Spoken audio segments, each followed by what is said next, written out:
Questão de número 141, uma questão aí de volume e também de porcentagem.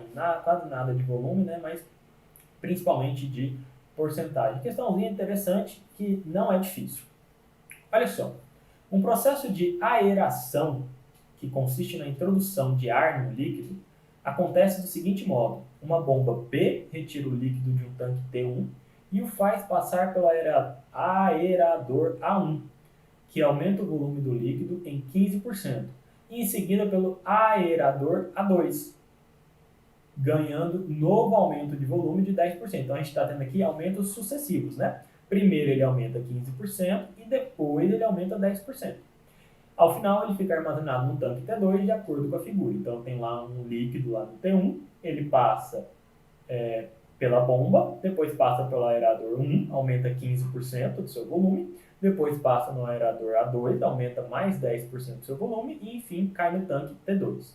Os tanques T1 e T2 são prismas retos de bases retangulares, sendo que a base de T1 tem comprimento C e largura L, e a base de T2 tem comprimento C sobre 2 e largura 2L. Pessoal, já olhando aqui na figura, se ele está falando de volume, como é que a gente calcula o volume desses dois paralelepípedos, né? O volume aqui, gente, não tem segredo, tá? É base vezes largura vezes altura, tá? Base vezes largura, vamos ver como é que ele está chamando aqui. Comprimento e largura, né? Comprimento e largura, então vamos seguir vamos padronizar igual ele, né? Selecionar outra camada aqui. Então, vamos lá, né? Então vamos falar que o volume ele vai ser o comprimento vezes a largura vezes a altura. Então, quem que é o volume do tanque 1? Vou chamar de VT1, tá? VT1.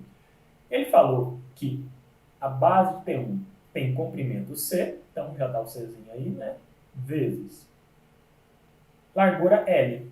Então, vamos colocar largura L. E a altura, ele falou aqui, ó, eu não terminei de ler, né? Para finalizar o processo de aeração, sem derramamento de líquido em T2, o responsável deve saber a relação entre a altura da coluna de líquido que já saiu de T1, denotada por X, e a altura da coluna de líquido que chegou a T2, denotada por Y.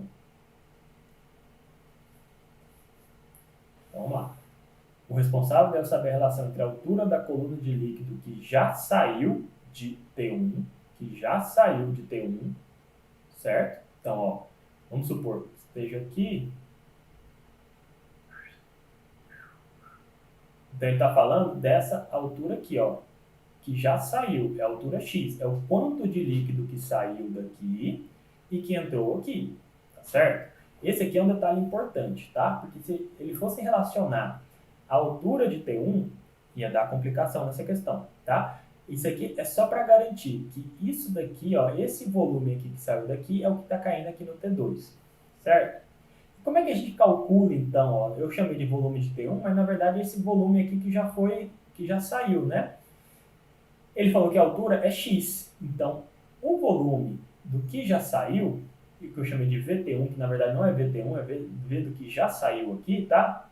Ele é C vezes L, porque ele se mantém aqui, vezes essa alturinha X. Então, essa aqui é a fórmula do volume que já saiu.